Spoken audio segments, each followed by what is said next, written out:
मेरे साथ साथ 3 बार दीर्घ ओम का उच्चारण करेंगे।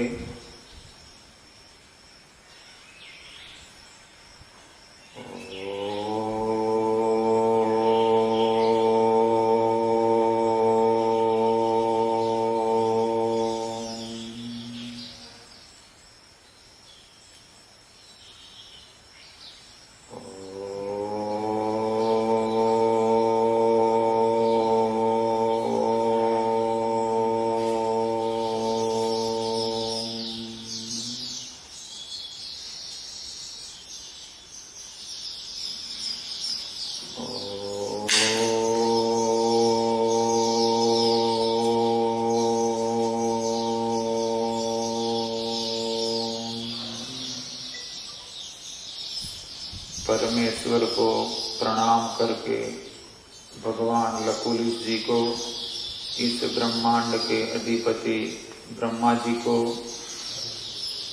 संचालक विष्णु जी को, लयकर्ता महेश जी को, इस त्रिलोकी के अधिपति देवराज इंद्र को, सभी देवी देवताओं को, दिव्यात्माओं को, महात्माओं को प्रणाम करके प्रार्थना करते हैं कि हम सबको ऐसी मति, शक्ति, परिस्थिति, आत्मीय जन और क्षमता प्रदान करो जिससे हम विश्व में सनातन संस्कृति पुनरुत्थान का उत्तम कार्य कर सके।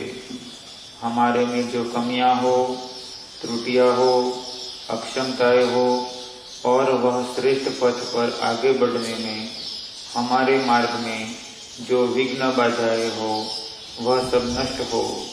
हम मानव जीवन के श्रेष्ठतम प्राप्तव्य को प्राप्त करें। ओम ओम। आज गुरु पूर्णिमा के पावन दिन पर हम हमारी परंपरा के परम गुरु भगवान लकुलिश जी को, गुरुदेव प्रणवानंद जी, गुरुदेव कृपालु मुनि जी, गुरुदेव राजर्षि मुनि जी और गुरुदेव सुचरित मुनि जी को प्रणाम करते हैं और प्रार्थना करते हैं कि हम सबको गुरुता में स्थित होने क्षमता और अनुग्रह प्रदान करें। ओम ओम। और विश्व के सभी गुरुओं को प्रणाम।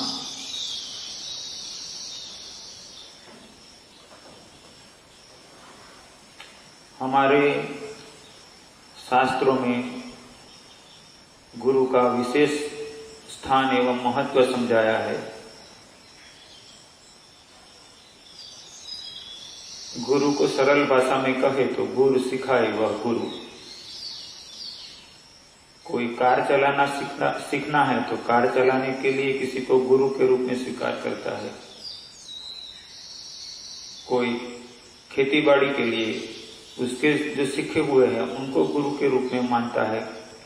किंतु जो हमें इस जन्म मृत्यु के भवसागर से बाहर निकालने के लिए मोक्ष विद्या या हमारे वर्तमान जन्म का कल्याण हो और आने वाले जन्मों में भी कल्याण हो, ऐसी धर्म विद्या सिखाने के लिए मार्गदर्शित करे, ऐसे गुरुओं को हम विशेष स्थान देते हुए शास्त्र में गुरु के रूप में पूजनीय और समर्पित बनकर सेवा कार्य करते हैं।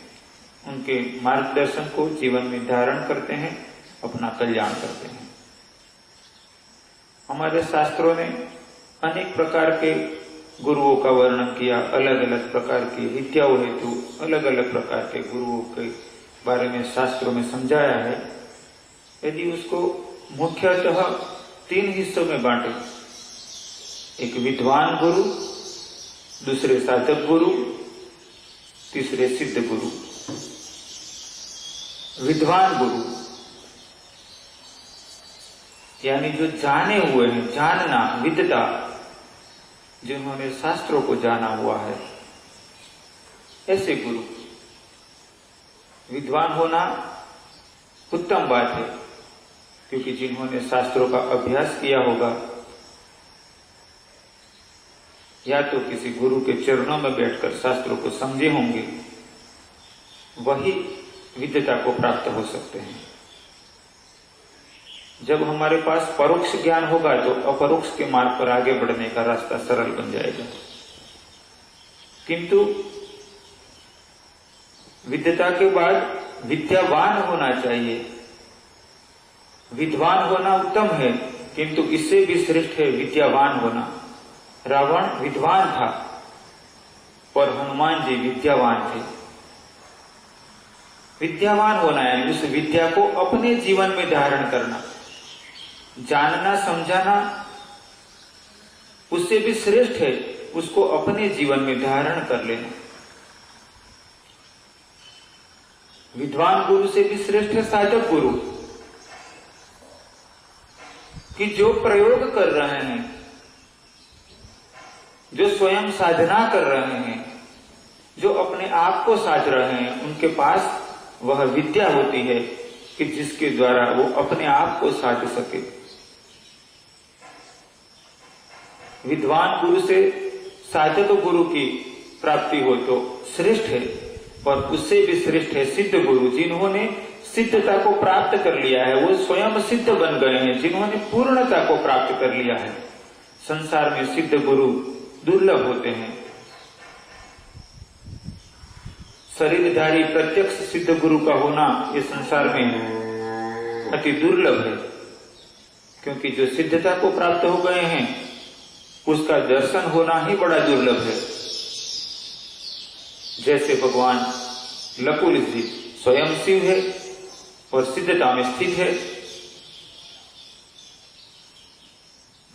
जैसे गुरु गोरक्षनाथ, ऐसे श्रेष्ठ गुरुओं को प्राप्त होना वह जन्म जन्मांतरों के प्रारब्ध के कारण संभवित होता है। हमें प्रयत्न करना चाहिए कि यदि सिद्ध गुरु पूर्व प्रारब्ध से प्राप्त हो जाए तो बहुत उत्तम, यदि ऐसी स्थिति न हो तो साधक गुरु की प्राप्ति हो तो भी उत्तम। साधक गुरु स्वयं योग साधना करते हैं और अपने आप को सिद्धता में स्थित करने के लिए प्रयत्नशील रहते हैं।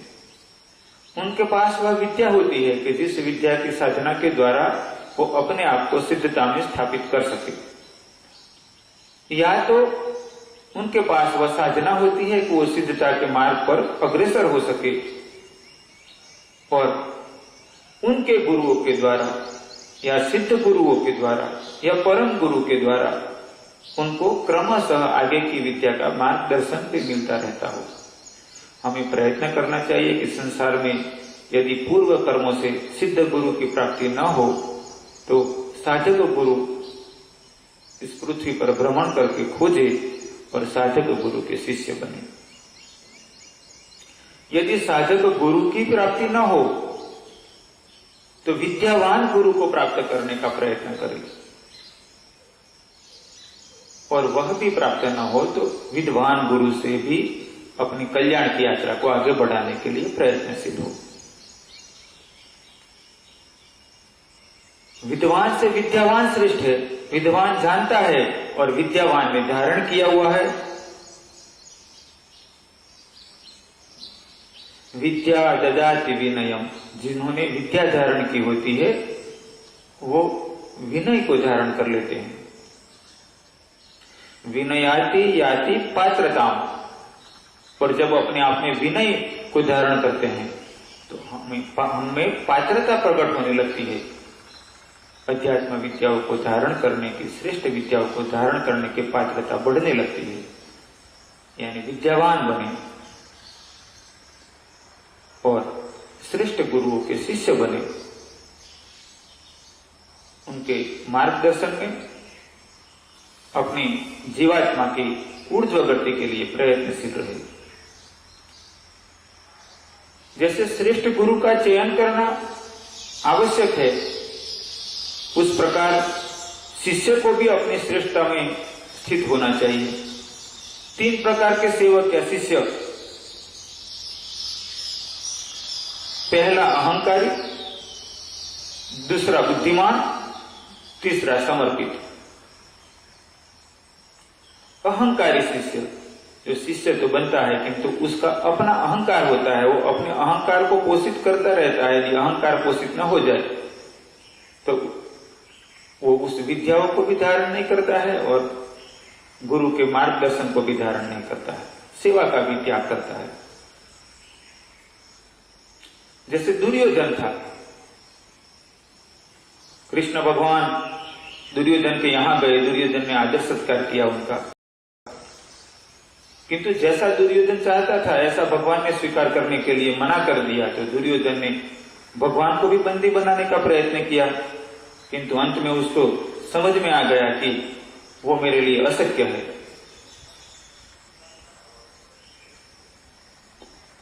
अहंकारी शिष्य की स्थिति ऐसी होती है। कोई व्यक्ति डॉक्टर के पास जाए अपनी बीमारी को ठीक करने के लिए, डॉक्टर को अपनी बीमारी के बारे में सब बात बताए और इसके बाद कहे कि डॉक्टर साहब मुझे ये गोली दीजिए और ये इंजेक्शन दीजिए, तो डॉक्टर कहे कि तो फिर आप अपने आप ही कर ले उन भाई, आपको मेरी जरूरत क्या है। जब गोली का भी आप चयन करते हो, दवाई का चयन आप करते हो, कौन सा इंजेक्शन देना है, कितना देना है, वो सब आपको ही चयन करना है, तो फिर मेरी जरूरत क्या है। तो याद रखिए कि हम अहंकारी न बने। गुरु के पास जाए तो गुरु से विद्या प्राप्त करें, गुरु के मार्गदर्शन को समझे और अपने जीवन में धारण करें। दूसरा सेवक होता है बुद्धिमान। जैसे महाभारत के युद्ध में कृष्ण और अर्जुन की घटना आती है। कृष्ण अर्जुन से युद्ध करने के लिए कहते हैं, अर्जुन मना कर देता है।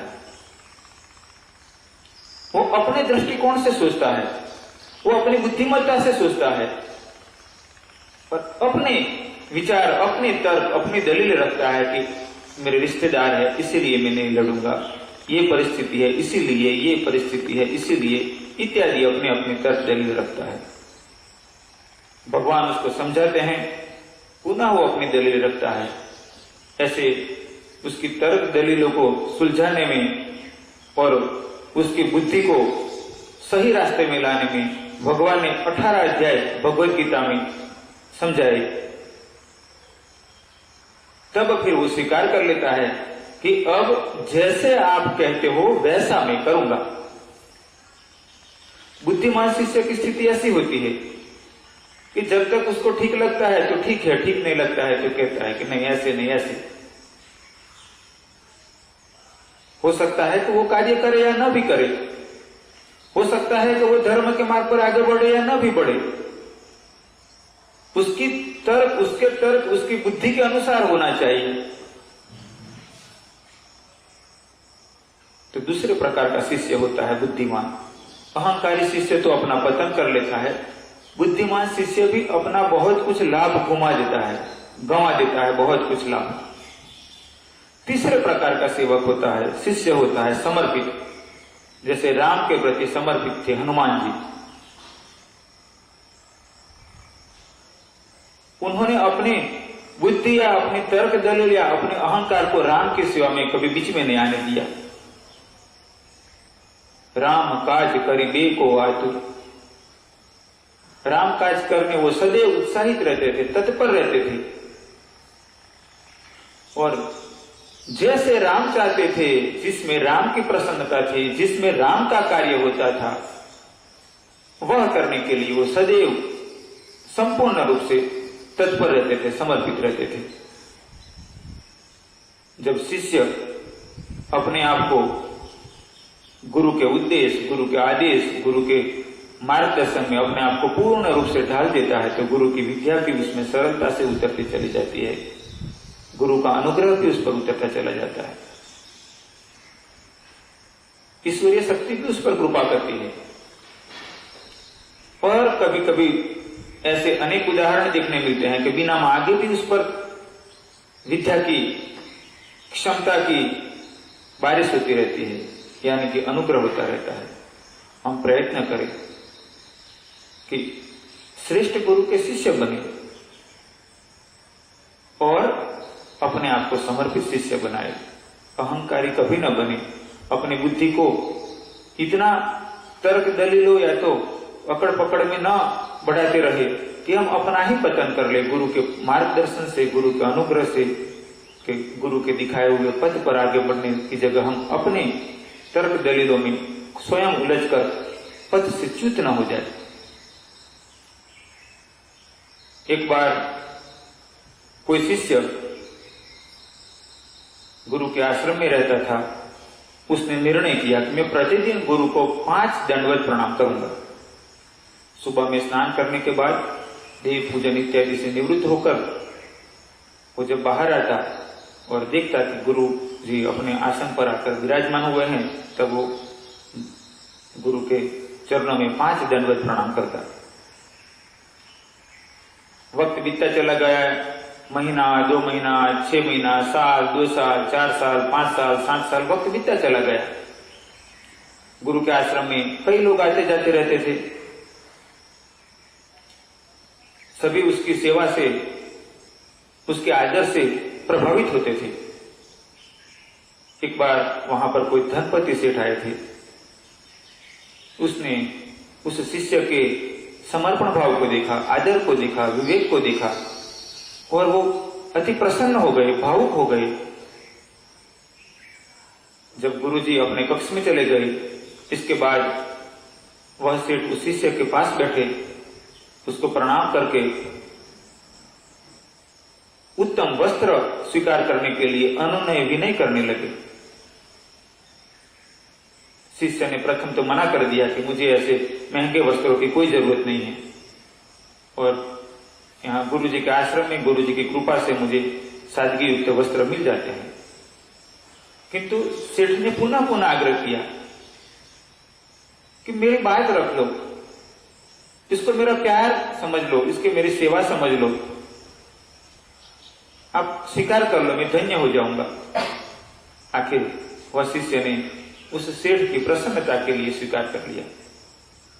सेठ ने जो वस्त्र दिए थे बहुत महंगे थे, मुलायम थे, सुंदर थे, सुखकर वस्त्र थे वो। दूसरे दिन वह शिष्य ने उस नए वस्त्रों को धारण किया। धारण करने पर उसने देखा तो बहुत सुंदर सा दिखाई पड़ता था वो उस परिधान के अंदर, और वस्त्र भी ऐसे द्रव्य से बने हुए थे कि बहुत सुखकर प्रतीत होते थे। चमड़ी को, आंखों को सौंदर्य लगता था, चमड़ी को उसकी मुलायमता सुखकर प्रतीत होती थी और मन को भी बड़े भावन थे। वो बड़ा प्रसन्न हो रहा था। वो थोड़ी देर के बाद वो गया जहां गुरु बैठे थे। आज वो विशेष प्रसन्न लग रहा था। वो कई सालों का उसका क्रम था कि गुरु जी की सेवा करना और सुबह में 5 दंडवत प्रणाम करना। जब वो गुरु के पास पहुंचा और दंडवत करने के लिए जैसे नीचे झुकने की तैयारी कर रहा था, उस वक्त उसके मन में विचार आया कि ये सुंदर वस्त्र मैले हो जाएंगे। इसीलिए उसने खड़े रहकर हाथ जोड़े और थोड़ा झुककर गुरु के चरणों में प्रणाम किया। गुरु ने देखा कि बहुत साल बीत गए, उसको हर रोज आता था और आया और दंडवत 1, 2, 3, 4, 5 यदि गुरु बात करते हैं कि गुरु बैठे हैं, फिर भी उसका अपना नित्य नियम था कि 5 दंडवत करना, गुरु को प्रणाम करना 5 बार दंडवत। और आज वो हाथ जोड़ रहा है, झुक कर रहा है, किंतु दंडवत नहीं कर रहा है और बड़ा प्रसन्न भी लग रहा है। गुरु ने कुछ नहीं कहा, वरद हस्त उठाकर आशीर्वाद दिया, स्वस्ति। दूसरे भी शिष्य आए, अपना अपना जो जिसका नियम था, जो जिस प्रकार से प्रणाम वगैरह करते थे ऐसे करते चले गए। दूसरे दिन भी उस शिष्य ने, क्योंकि वो सेठ ने एक ही वस्त्र नहीं दिए थे किंतु कई वस्त्र दिए थे, दूसरे दिन उसने दूसरे वस्त्र पहने तो उससे भी सुंदर थे, उससे भी सुखकर थे, उससे भी मुलायम थे। अब उसका दैनिक क्रम थोड़ा बदल गया। हर रोज सुबह में गुरु को दंडवत प्रणाम करने के लिए आता था तो झुकता था गुरु के चरणों में, हाथों से उनके चरणों को स्पर्श करता था, खड़े होकर 2 हाथ जोड़कर प्रणाम करता था और फिर चला जाता था। कुछ वक्त बीत गया। गुरु जी सत्संग में अलग अलग बातें बताते थे। गुरु ने एक बार सत्संग में बताया कि जब माया व्यक्ति के अंदर प्रभावी हो जाती है तो भगवान का भजन कीर्तन तो करता है, मंत्र जप करता है, पूजन करता है, आंखों से आंसू बहाता है, रोता है, किंतु भक्ति दूर हो जाती है। विधान सब रहते हैं, आंसू भी रहते हैं, विधि विधान भी रहते हैं, मंत्र जप भी रहता है, कर्मकांड भी रहता है, यात्राएं भी रहती है, किंतु भक्ति नहीं रहती है। और शिष्य में भी जब माया प्रभावी हो जाती है तो गुरु के पास जाता है, कुछ न कुछ कार्य सेवा भी करता है, किंतु उसमें से गुरु प्रति का समर्पण नष्ट हो जाता है या तो चला जाता है। तो जब गुरु ने समझाया कि माया प्रभावी होती है तो भक्त का और शिष्य का यह हालत होता है, वो सुनने के बाद वो अपने कक्ष में अकेला बैठकर सोचने लगा। एक वक्त था कि मैं जब गुरु के पास जाता था, दंडवत प्रणाम करता था, 1 बार 2 बार 3 बार 4 बार 5 बार। लोग मुझे कहते भी थे कि क्या जरूरत है, 1 बार दंडवत किया तो दंडवत हो ही गया ना, पर खड़े रहकर भी प्रणाम करो तो भी, घुटनों के बल नीचे बैठकर प्रणाम करो तो भी प्रणाम हो गया। गुरु सबको आशीर्वाद देते हैं, पर नीचे दंडवत करने में थोड़े वस्त्र को भी मिट्टी इत्यादि लगने की शक्यता रहती है। किंतु उसने कभी किसी की बात नहीं सुनी। उसका नियम था कि गुरु के पास गए तो पूरा दंडवत करना। तो इतना लोगों के कहने के बाद भी वो सालों से दंडवत प्रणाम कर रहा था, और ऐसे भी कई साल बीत गए थे, और ये महंगे मुलायम सुंदर वस्त्रों ने इतना मन बदल दिया कि मैं दंडवत करना ही भूल गया। या तो दंडवत करने का विचार आया तो मैंने दंडवत नहीं किया। तुरंत उसने सभी वस्त्र निकाले और वस्त्रों का त्याग कर दिया, उस वस्त्रों का, और पुराने वह वस्त्र निकाल लिए कि जो सादगी युक्त थे, और वो सादे वस्त्र पहन कर गया और गुरु जी के चरणों में बार बार दंडवत करने लगा, रोने लगा कि गुरुदेव, मैंने संसार का त्याग किया, अपने परिवार, रिश्तेदार, मित्रों का त्याग किया, और ये वस्त्रों ने मेरे मन पर इतना प्रभाव डाल दिया कि मैं विवेक को चूक गया, मैं गुरु भक्ति को चूक गया, मैं समर्पण को चूक गया।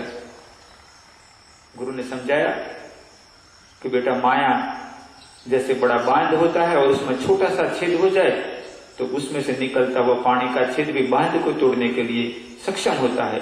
ऐसे थोड़ी सी माया का प्रभाव यदि हमारे में बढ़ जाए तो फिर हम स्वयं तर्क दलील करने लगते हैं, चाहे विद्वान क्यों ना हो, स्वयं तर्क दलील करने लगते हैं, स्वयं अपने आप को समझाने लगते हैं, और गुरु के उपदेश को, शास्त्रों के मार्गदर्शन को हम त्याग कर देते हैं या छोड़ देते हैं, और छोड़ने के बावजूद भी अपने आप को सही मानते हैं। भक्ति छूट जाती है, सेवा छूट जाती है, समर्पण छूट जाता है, विधि विधान रहते हैं, किंतु वहां भक्ति और समर्पण नहीं होता है। पुनः ऐसा न हो, ऐसा प्रयत्न करना। शिष्य समझ लेता है कि माया बहुत बलवान है, और आगे से मैं कभी ऐसी चीजों का, ऐसी संगति का और स्वयं की ऐसी तर्क दलील को स्वीकार नहीं करूंगा कि जो मेरी भक्ति और समर्पण के बीच में आए। हम प्रयत्न करें कि हम अपने आत्म कल्याण के लिए, अपनी जीवात्मा की ऊर्ध्व गति के लिए उत्तम शिष्य बने, समर्पित शिष्य बने।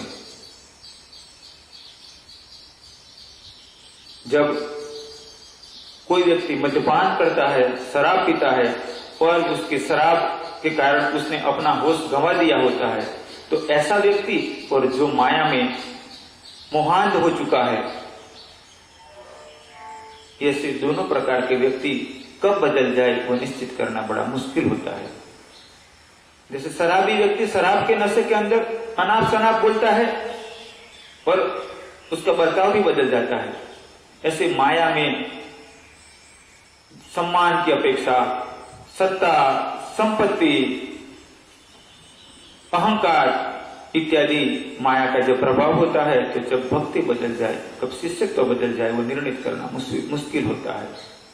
इसलिए याद रखें कि शराब का नशा तो थोड़ी देर में उतर जाता है, वह गलत है, इससे भी बड़ा गलत है। माया का प्रभाव हमें भक्ति से, सेवा से दूर कर दे।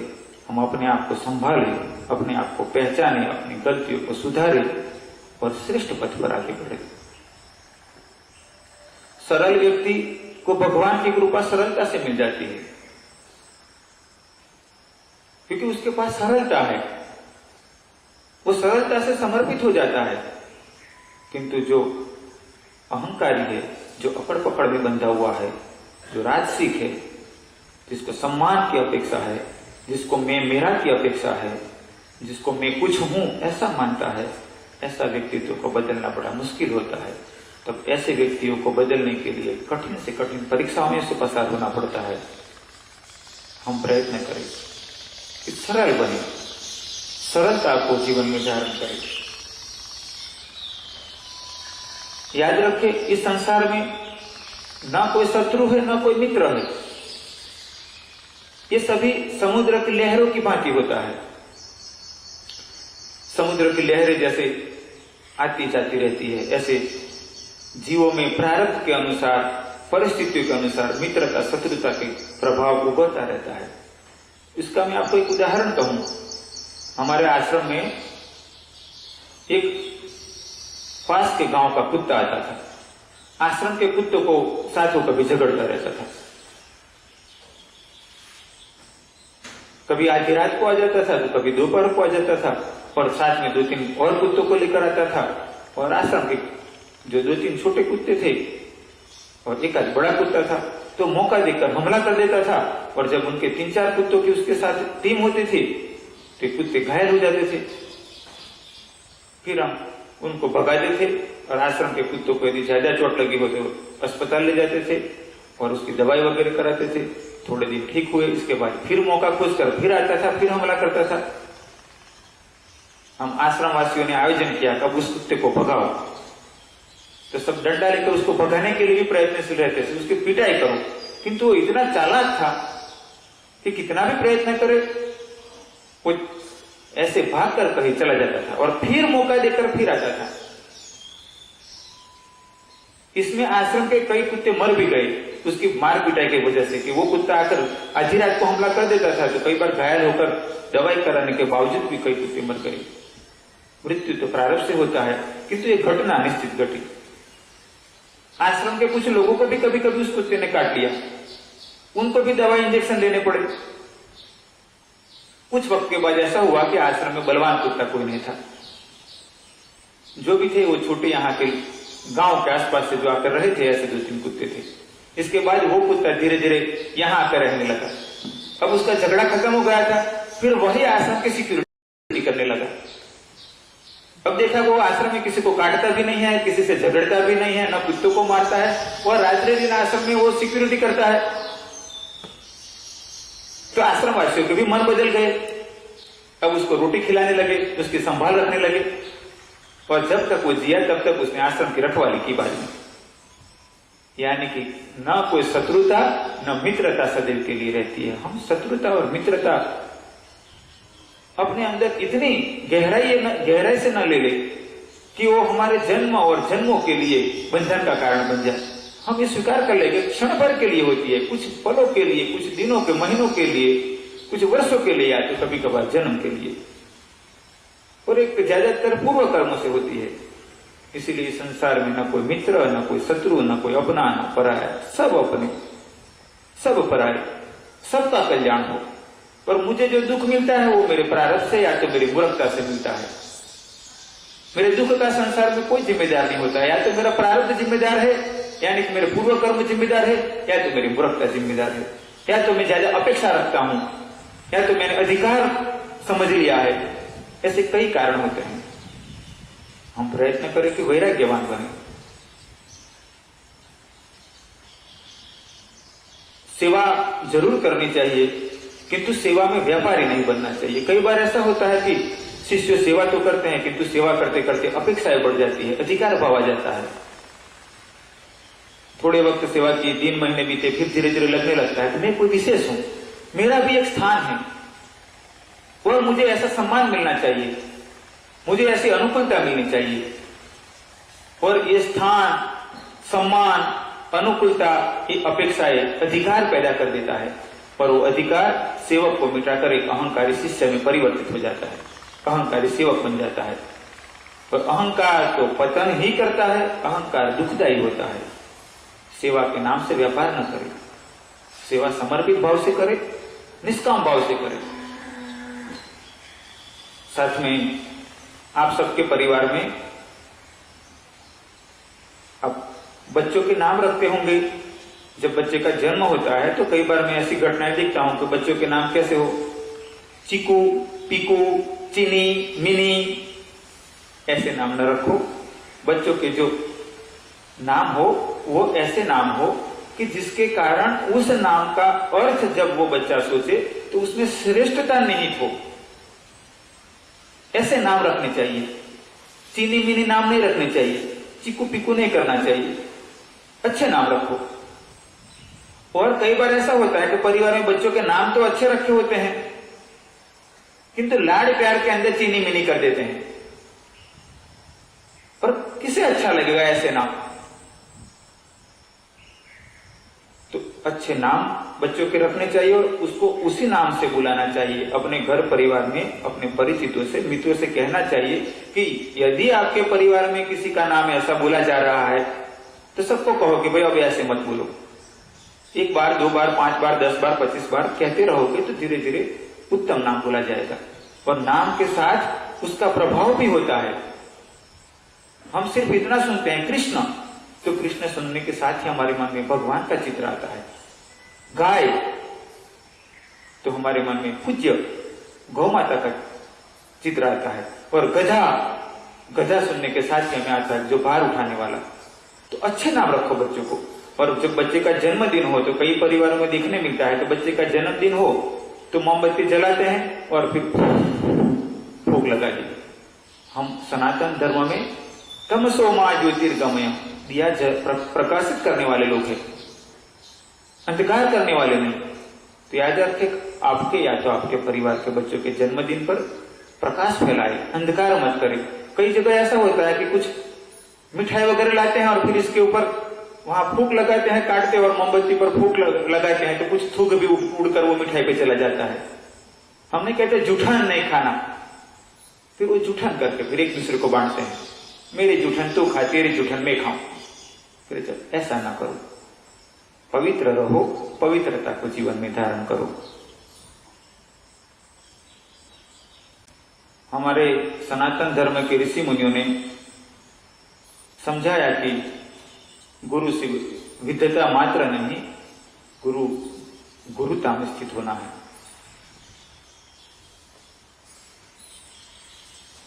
हमें श्रेष्ठ गुरुओं को खोजकर उनका शिष्य बनना चाहिए और गुरु के ज्ञान, गुरु के कर्म और गुरु की क्षमता पर हमें भरोसा होना चाहिए। एक दो मैं उदाहरण कहता हूं कि कई बार क्या स्थितियां निर्माण होती है।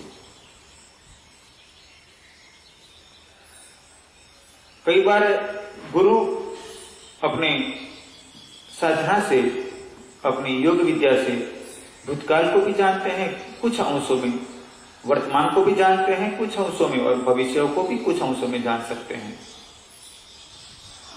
ऐसे हजारों उदाहरण हमारे अनेकों संतों योगियों के जीवन में देखने मिलते हैं।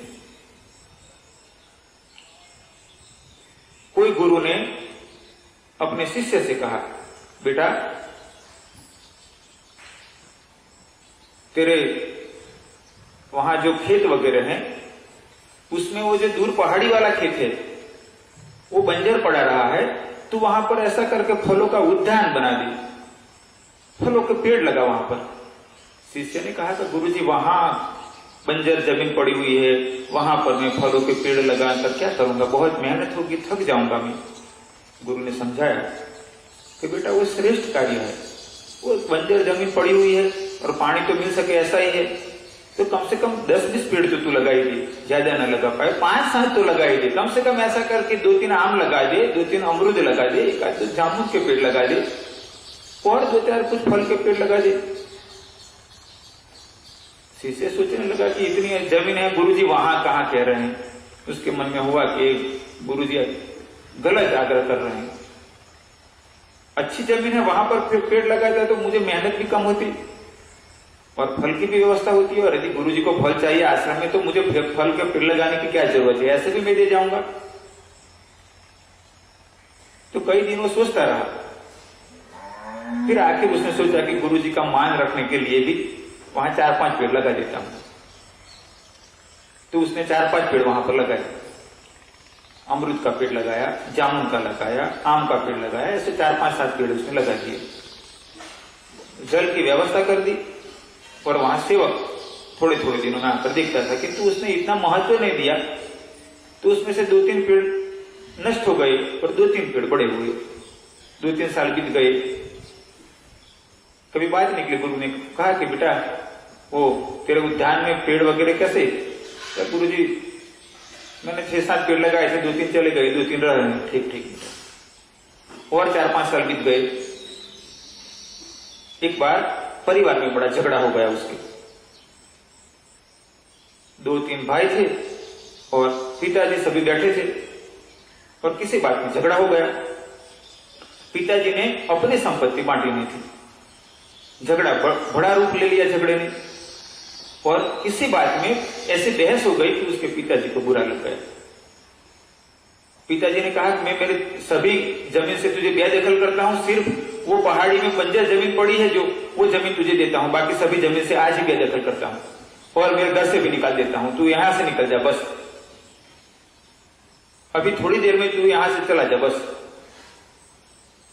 अब उसके पास दूसरी दुनिया में कोई जगह मकान बना हुआ था नहीं, कि दूसरी संपत्ति भी नहीं थी, न तो वो कोई दूसरा काम धंधा ऐसा करता था कि पैसों की इनकम हो। उसके पास सिर्फ इतनी ही जमीन थी जो उसके पिता ने बंजर जमीन दी थी। वो अपने थोड़े कपड़े लेकर वो बंजर जमीन थी वहां पर चला गया। 2-4 घंटा तो बड़ा दुखी रहा, फिर बहुत भूख लगी। उसके पास कुछ नहीं था, उसके पिता ने उसको ऐसे ही निकाल दिया था, कुछ सामान नहीं दिया था, ना गेहूं दिया था, ना चावल दिया था, ना आटा दिया था, ना धन संपत्ति दी थी, मना कर दिया था तुझे यहां से कुछ नहीं मिलेगा, सिर्फ तुझे 2-3 जोड़ी तेरे कपड़े लेकर ही जाना बस। भूख लगी तो उस वक्त पेड़ पर आम लगे हुए थे, दूसरे फल लगे हुए थे, फल उतार कर खाए। तब उसके मन में विचार आया कि यदि उस वक्त गुरु ने ये बागान में मुझे पेड़ लगाने के लिए न कहा होता तो आज मैं खाने के लिए कहां कहीं गांव में जाता और मुझे भीख मांगनी पड़ती। अब तो मुझे दिक्कत ही नहीं है, यहां तो 2-3 महीने चल जाए, इतने फल लगे हुए हैं। इसके बाद वो गुरु के चरणों में गया, गुरु जी के पास गया, प्रणाम किया कि गुरु जी आपने वो बागान बनवाया। तो गुरु हंसने लगे, बेटा तो कौवे का बैठना डाले का गिरना। शिष्य ने कहा नहीं गुरु जी आप जानते थे। अरे बेटा मैंने तो ऐसे ही कह दिया था कि तेरे पास इतनी बंजर जमीन पड़ी हुई, वहां पर तो कुछ पेड़ वगैरह लगा दे। किंतु शिष्य समझ गया कि गुरुजी भले हंस रहे हैं, किंतु वो जानते थे कि भविष्य में मेरे जीवन में ऐसी घटना हो सकती है, मेरे प्रारब्ध में ऐसा निर्माण है, तो जब वो वक्त आएगा कि मेरे परिवार से मुझे बेदखल कर दिया जाएगा और मेरे पास खाने का भी कुछ नहीं होगा, न धन संपत्ति होगी, न दूसरा ठिकाना होगा, उस दिन उस जमीन जो मुझे पिताजी देंगे, बंजर जमीन, उस जमीन में लगे हुए पेड़ से मेरा गुजारा हो जाएगा। इसीलिए गुरु ने आग्रह करके उसी जमीन में पेड़ लगवाए थे। वो बड़ा भावुक हो गया।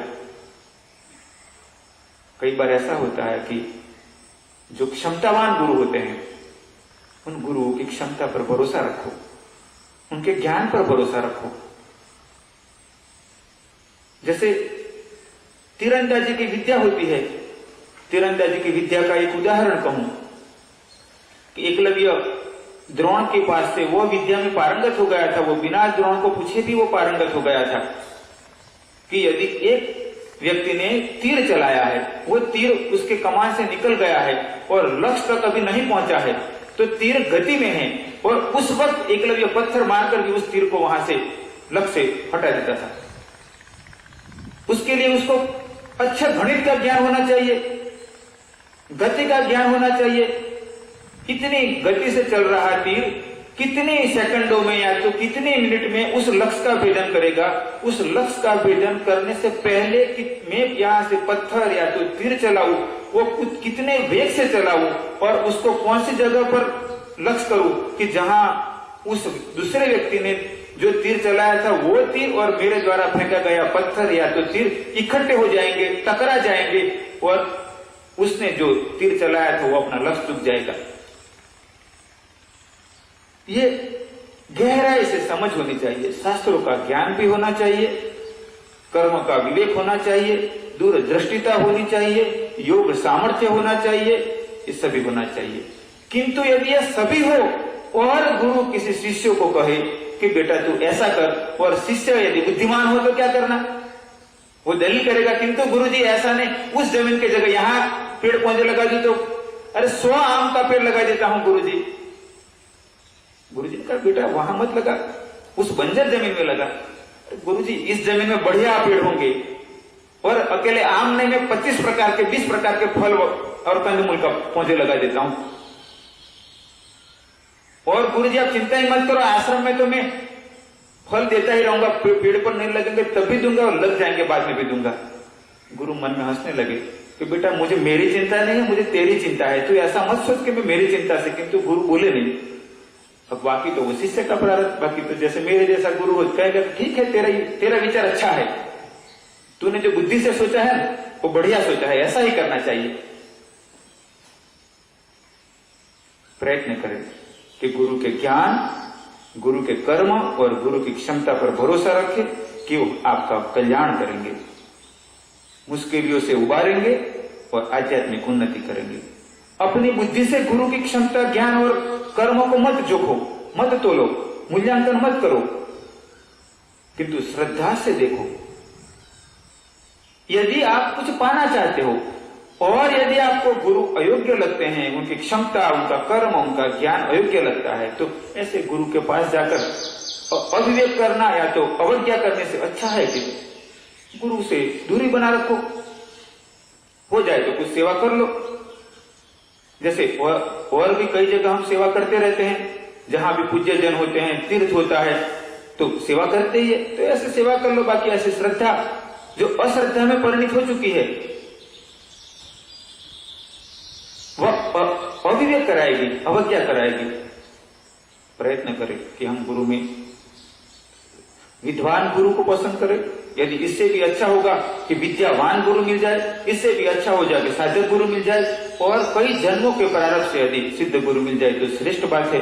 और ऐसे उत्तम गुरु के शिष्य बने, अहंकारी न बने, अपनी बुद्धिमानी को वहां प्रदर्शित न करे, किंतु उनके उपदेश को, उनके ज्ञान को उनके अनुसार, उनके समझाए अनुसार जीवन में धारण करने का प्रयत्न करे, सेवा करे, समर्पित हो और अपने जीवन के कल्याण के लिए प्रयत्नशील रहे। और नाम के शिष्य न बने, काम के शिष्य बने। ज्यादातर ऐसा होता है कि मैंने भारत भर में और विदेश में भ्रमण करते 1 लाख से भी ज्यादा शिष्यों को मैंने मंत्र दीक्षा दी होगी, तो मैंने देखा कि ज्यादातर शिष्य ऐसे होते हैं कि जिनको एक गुरु चाहिए, कि मैं नुगरा नहीं हूं, मेरे कोई गुरु है बस। इसके बाद न तो वहां उनको गुरु से मार्गदर्शन चाहिए, न वहां पर जाकर कुछ सीखना है, न सेवा करना है।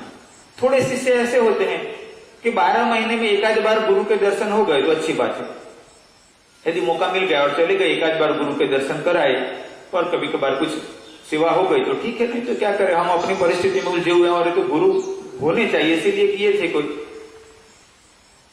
कोई शिष्य ऐसे होते हैं कि कभी कभार थोड़ी सेवा कर लेते हैं, मन को संतुष्ट करते हैं, और थोड़े शिष्य ऐसे होते हैं कि ज्यादा प्रयत्न करते हैं किंतु बुद्धिमानी के अनुसार निर्णय करते हैं कि बस हो गया।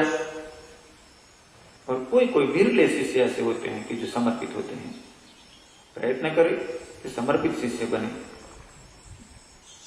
कोई शिष्य थे, गुरु ने कहा कि बेटा मैं तप साधना के लिए एकांत में बैठ रहा हूं, तो मुझे प्रतिदिन खाना चाहिए। आश्रम में गौ माता है, उनको भी खाना चाहिए। कोई अतिथि आता है तो वो भी यहाँ पर प्रसाद लेता है, तो तू भिक्षा मांगने में मुझे मदद कर, कि मैं यहाँ से बाहर नहीं निकलता हूं, तो तू भिक्षा मांग कर लाना। गुरु का सेवक था वो शिष्य, गांव में जाता था, एक डंडा और दोनों हाथ 2 पलड़े बंधे हुए थे। गांव में आवाज लगाता था, धर्मलाभ भिक्षा न देही, कुछ खाना मिलेगा। कोई रोटी देता, कोई चावल देता, कोई दाल देता, कोई सब्जी देता, सभी लेकर आता और आश्रम में गुरु के चरणों में रखता, गुरु की थाली परोसता, गुरु खाना खाते और अतिथियों को खाना खिलाता। फिर दोपहर के बाद वो खेत में चला जाता, कुछ घास वगैरह ले आता, तो गौ माता को दूसरे दिन तक चले ऐसे प्रयत्न करता। ऐसे कई दिन बीते चले गए। फिर वक्त बीते हुए दूसरे शिष्य आए, वो उनके साथ जुड़ते चले गए, वो भी सेवा में जुड़ते चले गए, वो भी भिक्षा मांगते, लाते, गाय को खिलाते, अतिथियों को खिलाते। ऐसे करते करते 3 शिष्य हुए, 4 हुए, 5 हुए, 10 हुए, 20 हुए। फिर धीरे धीरे शिष्यों में ऐसे होने लगा कि मैं इतने साल से सेवा कर रहा हूं, इसलिए मैं ज्यादा मूल्यवान, इसलिए गुरु मुझे ज्यादा महत्व देने चाहिए। तो दूसरे शिष्य को लगने लगा कि गुरु को मुझे ज्यादा महत्व देना चाहिए, क्योंकि मैंने इतने साल से सेवा की है, तो मेरी सेवा का मूल्य कम क्यों, मैं सामान्य शिष्य थोड़ा हूं। धीरे धीरे ऐसी परिस्थितियां निर्माण होने लगी।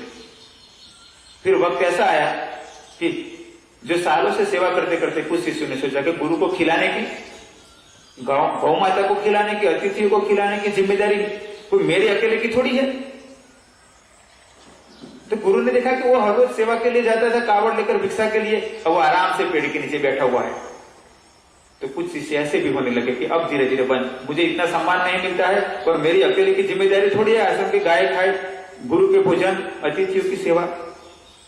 तो वक्त बीतता चला, गुरु सब देख रहे थे, गुरु सब समझ रहे थे कि जैसे बाजार में जाते हैं तो मटका खरीदते हैं, तो मटका भी देखते हैं तो पक्का है कि कच्चा।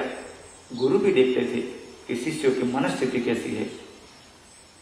गुरु जब अपने शिष्यों पर कृपा करते हैं, अनुग्रह करते हैं, विद्या प्रदान करते हैं, एक से एक आगे क्षमता में बढ़ाते चले जाते हैं, इससे पहले गुरु देखने का भी प्रयत्न करते हैं शिष्य की पात्रता कितनी।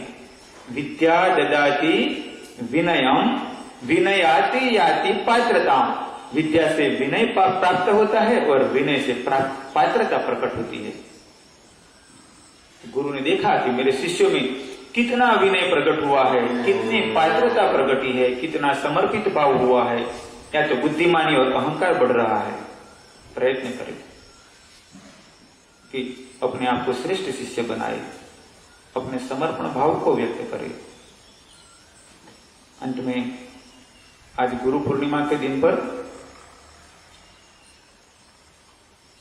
हम पिछली गुरु पूर्णिमा से वर्तमान तक जो अनेक विधि कार्य करते आए हैं, इसके बारे में थोड़ी जानकारी और आने वाले वक्त में जो कार्य करेंगे उसकी थोड़ी जानकारी सभी को बताता हूं।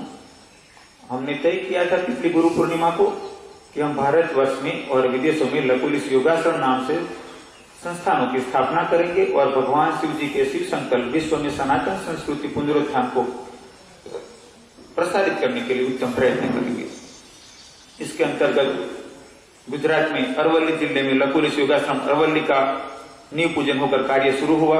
लकुलिश योगाश्रम उदयपुर राजस्थान के लिए भी संस्था का रजिस्ट्रेशन होकर कार्य शुरुआत हुई। दूसरे स्थान की बात करें तो लकुलिश योगाश्रम दक्षिण भारत का बेंगलोर में, लकुलिश योगाश्रम जबलपुर, लकुलिश योगाश्रम पूर्व भारत का वाराणसी और लकुलिश योगाश्रम उत्तर भारत का मेरठ के आसपास में आश्रम बनाने के लिए, साथ में ही उत्तर गुजरात में लकुलिश योगाश्रम पाटन या तो लकुलिश योगाश्रम उत्तर गुजरात के नाम से निर्माण करने की तैयारियां जमीन के लिए प्रयत्न चल रहा है। मैंने 2.5 साल पहले संकल्प किया था कि भगवान लकुलिश जी प्रत्यक्ष दर्शन मार्गदर्शन आदेश देंगे, इसके बाद मैं प्रवास करूंगा आपातकाल के सिवा। आपातकाल यानी मुश्किल का वक्त हो। इसको मैंने 2 अर्थों में लिया है कि कुछ कार्य ऐसे होते हैं कि जो मेरा जाना बड़ा आवश्यक होता है, या तो स्वास्थ्य की दिक्कत हो इत्यादि। किंतु इसके साथ मैंने एक छूट रखी है कि कोई भी स्थान पर, भारत में कोई भी स्थान पर यदि लकुलिश योगाश्रम के निर्माण हेतु जमीन का दान प्राप्त होता है तो वहां पर मैं एक बार जरूर जाऊंगा और 4-5-7 दिन वहां रुककर वहां के आसपास के विस्तार में भगवान लकुलिश जी के यशोगान, भगवान लकुलिश जी के इतिहास और भगवान लकुलिश जी के शिव संकल्प के बारे में सबको समझाऊंगा। आप सबको भी मैं कहता हूं कि आप में से जो सक्षम हैं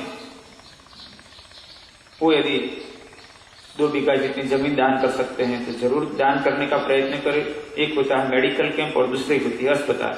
मेडिकल कैंप में थोड़े वक्त कार्य हुआ, इसके बाद फिर पेशेंट के लिए दोबारा मेडिकल कैंप का इंतजार करना पड़ता है या तो फिर अस्पताल में जाना पड़ता है। और अस्पताल वो सदैव के लिए या तो दीर्घकाल के लिए दर्दियों की दवाई करती है।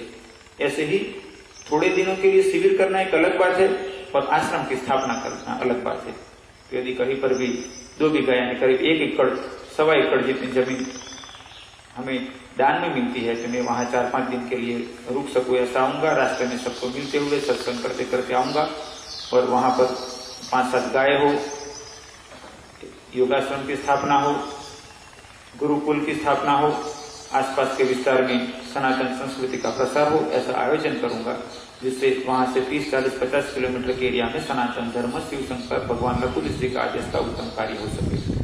यदि मान लो कोई व्यक्ति अपने स्वयं की जमीन का दान नहीं कर सकता है, किंतु ग्राम पंचायत की या तो उस प्रकार की जमीन की जो सामूहिक रूप से सभी की हो, गांव की या नगर की हो, और उसको सरकारी कायदा कानून के अनुसार सर्वसम्मति से दान में देने का वो पत्र लिख कर दे, तो इसके बाद सरकारी विधि विधानों को संपन्न करके वहां भी आश्रम का निर्माण किया जा सकता है, जिससे धर्म का भी कार्य हो, संस्कृति का कार्य हो, गांव के आसपास का विकास हो।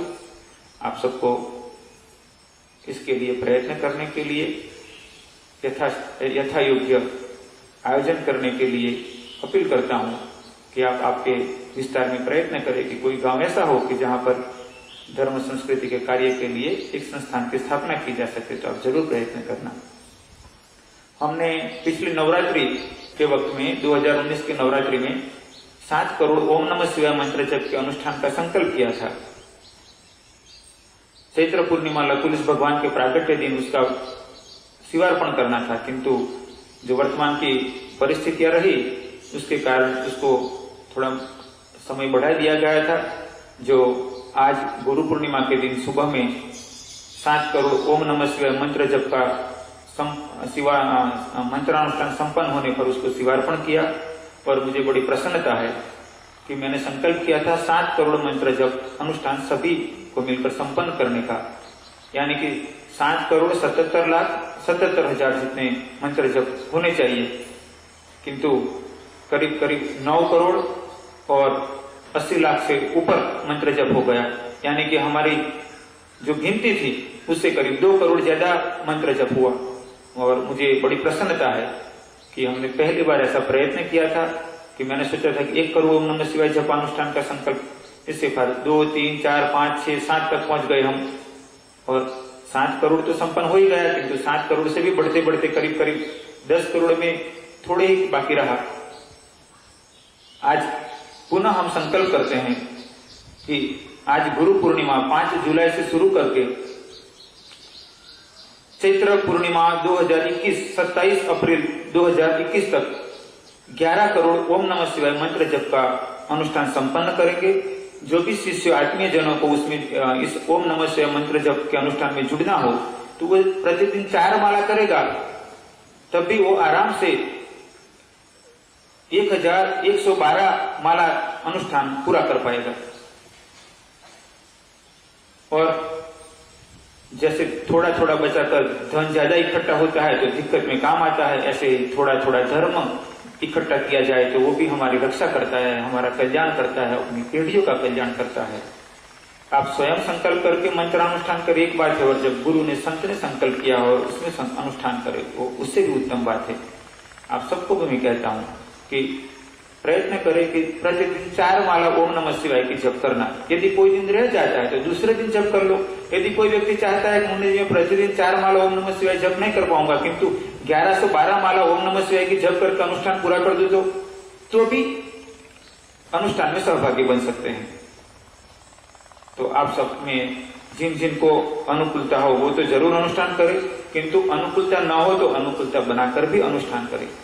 पर मैंने निर्णय लिया है कि आश्रम में प्रतिदिन दोपहर 3:30 से 4:30 बजे 1 घंटे के लिए मैं सभी आत्मीय जनों शिष्यों से मिलूंगा, जिससे अभी गुरु पूर्णिमा के दिन सभी को आने का जो प्रतिबंधित किया गया था कि वर्तमान की स्थिति के कोरोना के कारण जो सरकारी गाइडलाइन थी कि ज्यादा लोग इकट्ठे न हो, इसीलिए जो प्रतिबंधित किया गया था, तो जो भी शिष्य नहीं आ पाए हैं, आत्मीय जन नहीं आ पाए हैं, तो उनको भी क्रमशः आने का मौका मिले, लाभ ले सके, गुरु दर्शन का, आशीर्वाद का, प्रत्यक्ष मिलने का लाभ ले सके। इसीलिए मैंने ऐसा निर्णय किया कि आज 5 जुलाई 2020 से प्रतिदिन शाम को 3:30 से 4:30 बजे 1 घंटे के लिए मैं सभी को मिलने का आयोजन छूटछाट रखूंगा। आप प्रयत्न करना कि 4:30 बजे तक ही मिलना है, तो उससे पहले आओ जब भी मिलने के लिए आना हो। किंतु उसमें मैंने दूसरा एक आयोजन रखा है कि प्रतिदिन 1 लाख मंत्र जप का अनुष्ठान यानी 1112 माला प्रतिदिन पूरा करना। यानी मैं स्वयं भी बैठूंगा, 3:30 बजेंगे तो मैं भी बैठूंगा, आश्रम में भी जो शिष्य वर्ग है वो भी वहां पर बैठेंगे, जो अतिथि आए हैं वो भी बैठेंगे और सभी बैठकर देख लेंगे कि कितने लोग हैं। अब 1112 माला पूरी करनी है, मान लो 10 लोग हैं, 20 लोग हैं, 25 लोग हैं, तो सभी मिलकर 1112 माला का अनुष्ठान उसी वक्त वहां पर पूरा कर देना। यानी आज से शुरू करेंगे 5 जुलाई से प्रतिदिन 1112 माला का एक अनुष्ठान वहां पर पूरा हो जाएगा। और वो ऐसा होगा कि मेरे सानिध्य में अनुष्ठान करना है वो, और सभी मिलकर। तो आप सबको आमंत्रण है कि आप भी इसमें कोई कोई दिन जुड़ते रहिएगा, घर पे भी अनुष्ठान का लाभ लेते रहिएगा।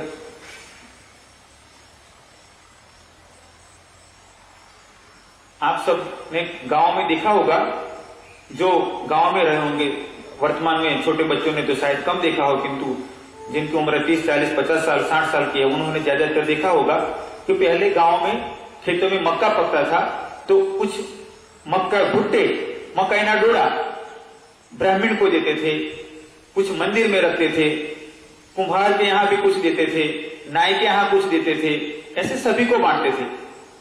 मैंने देखा था कि पूर्वाश्रम में मेरे घर पर सब्जी होती थी, बाड़े में माताजी ने सब्जी जो उगाई होती थी तो सब्जी लगती थी, तभी भी माताजी बेचते थे कि जब ब्राह्मण के यहाँ जाओ पहले लौकी। यानी कि पुरातन कालीन हमारी परंपरा थी कि अपने घर पर फल लगे, सब्जी लगे, अनाज पके तो थोड़ा ब्राह्मण को दो, नाई को दो, कुम्हार को दो और सभी को थोड़ा थोड़ा दिया जाए। तो इस प्रकार हमारे शास्त्रों ने दान धर्म का हमें पहले से समझाया है, सहयोगिता पहले से सिखाया है। मैं आप सबको भी कहता हूं कि आप सब अपने जीवन में जो कमाई करते हैं उस कमाई का कुछ हिस्सा धर्म के लिए निकाले, कम से कम 10वां हिस्सा। और मैंने करीब 2.5 साल से आश्रम से मुख्यतः काय और ऋण से बाहर प्रवास करने का बंद किया है आपातकाल के सिवा।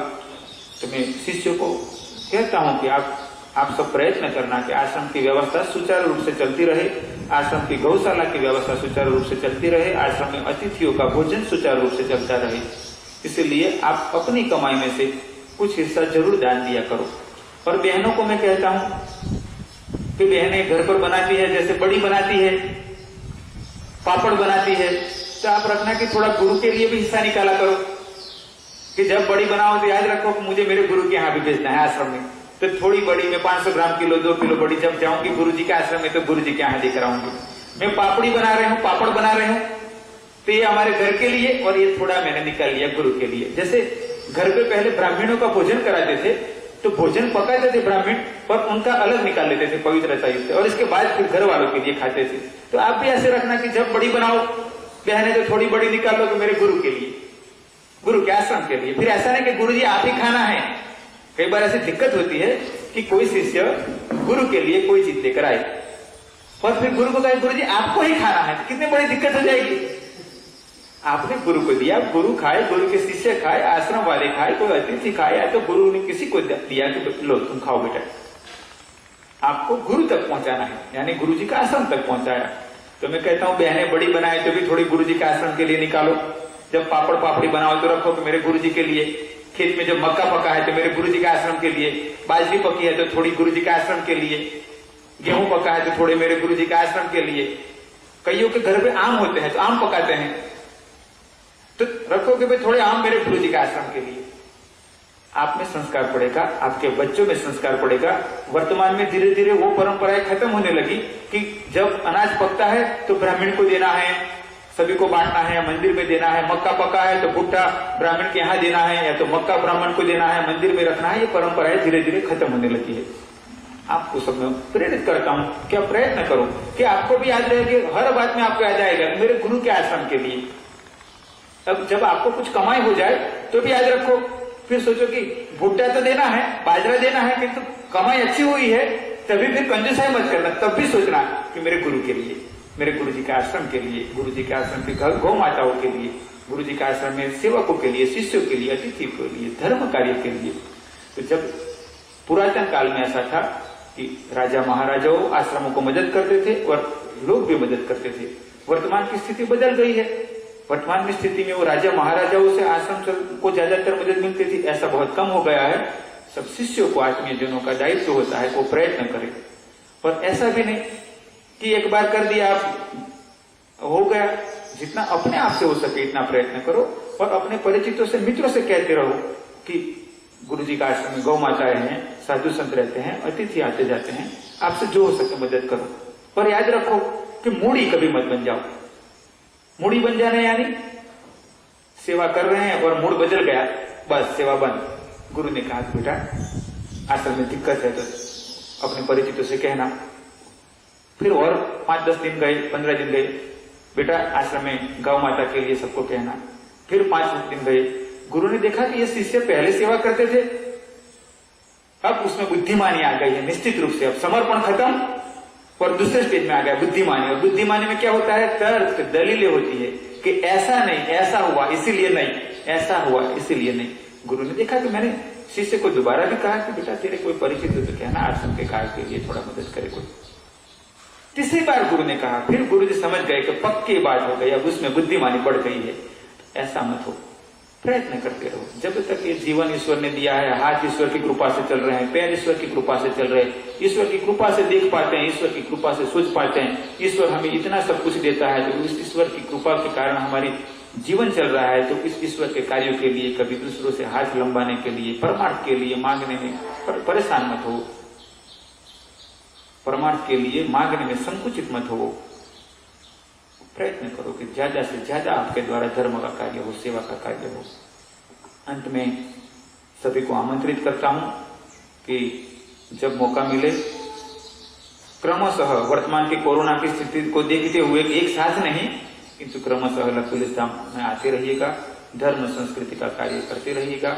हम सब मिलकर प्रयत्न करें कि हम भगवान लकुलिस जी ने जो शिव संकल्प सनातन संस्कृति पुनरुत्थान का कार्य सौंपा है, गुरुदेव राजर्षि मुनि जी ने जो सनातन संस्कृति पुनरुत्थान का कार्य सौंपा है, जो गुरु परंपरा से कृपालु मुनि से शुरू होकर जो हम तक आया हुआ है, वही कार्य मैं आप सबको भी कहता हूं कि हम सब मिलकर सनातन संस्कृति पुनरुत्थान का उत्तम कार्य करें, परमार्थ का कार्य करें, काया और तीर्थ का पुनरुद्धार हो ऐसा कार्य करें और साथ में ही अपने जीवात्मा को बंधन से मुक्त करने के लिए प्रयत्न करें। इस संसार में मुख्यतः 3 दुख है, रोग, वृद्धावस्था और मृत्यु।